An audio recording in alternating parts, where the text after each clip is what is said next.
Okay, so there's this thing that's been bothering me for a couple of years, but I also remembered a couple of weeks ago, and that's the fact that I'm talking to Nigerians right now. So if you are not from Nigeria, listen to this story. So there's this problem that we have. I don't know if it happens over there, so you can let me know. But a lot of children, they grow into youths and they grow into adults, right?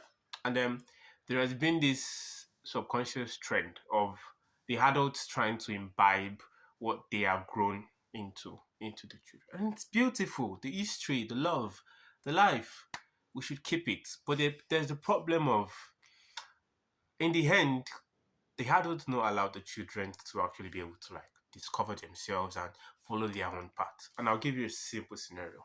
Now, as a child, you are born into a family. Let me use an average typical Nigerian family, right? And after the naming and everything, they give you a name. Well, you can't decide the name you want, so that does not count.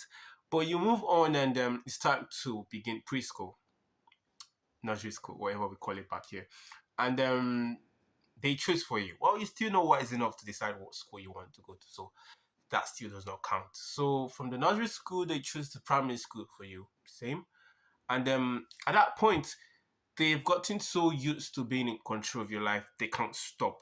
So after the nursery school, the primary school, and then when it's time for you to go to the junior secondary school, I feel like they call it high school in some other places. I don't know if I'm right. But I think that's senior secondary school. Yeah. So senior secondary school, you sometimes you want to be in a place, maybe because of your friends or something, but you still can't in an average Nigerian home because your parents say, do this. Now that passes by like the wind. And it's time for you to choose university. Now I know some people who still do not get the chance to choose what universities they want to go to, what colleges or what polies and at the end of the day, their parents choose the school, the course, and they just literally plan out your life to that point for you. And a lot of people they graduate, yeah, and like a normal human being, yeah, you graduated through school, college, university, and the next thing should be what? Well, find a good job.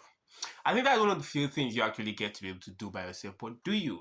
Because the way the economy is right now, it's harder to find a job. So the economy pushes you to have to find something else to do. And well, right now in the time we are, it's really helping a lot of youths to like discover themselves and follow their passions more than what the system might want for them. But it's also not really healthy because why the heck will you throw away 5, 6, 7 years of a person's life just for the person to come out and become something else that the person probably did not even dream of?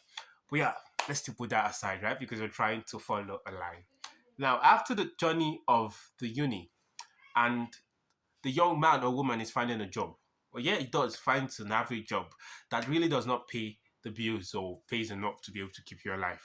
And the next thing we're questioning, what should we do? Now, as a young man, young woman, the next thing should be to find yourself a wife. But that's the problem, yeah?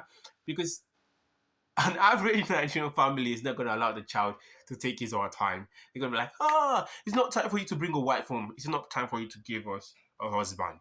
And then the hunt starts. Every person is running to get a family because, like, the pressure is on your neck. The parents are asking for a wife, kicking you out of the house if you were, which shouldn't be kind of, but you get the point, yeah? And after that, there is the question of what do you really, really want? Because like they've dictated everything for you and you still haven't gotten it into your head that you should start thinking of what you want for yourself. But well, that's passed by. You've gotten yourself married because your parents want. I'm just giving you a theory because it doesn't really happen everywhere right now. But there was a time it was so rampant, like crazy.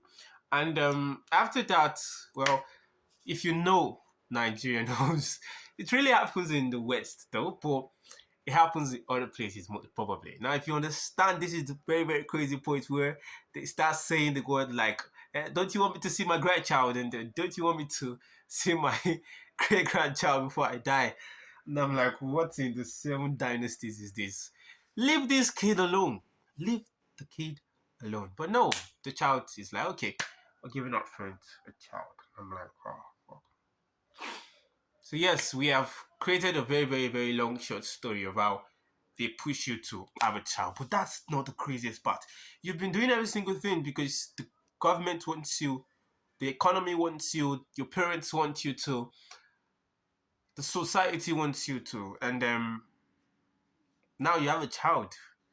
And you can't do shit for yourself anymore, do you know why? Because now you have to start doing things for your child and your wife. As a man and as a woman, you have to start doing this for your child and your husband. And I will leave the story of how your child or husband or children fuck up your life in the next video. So yes, if you enjoyed this weird, awkward, lousy, noisy story, thank you for watching again. It's Oblivion. I take everything I say with a pinch of salt. Peace out.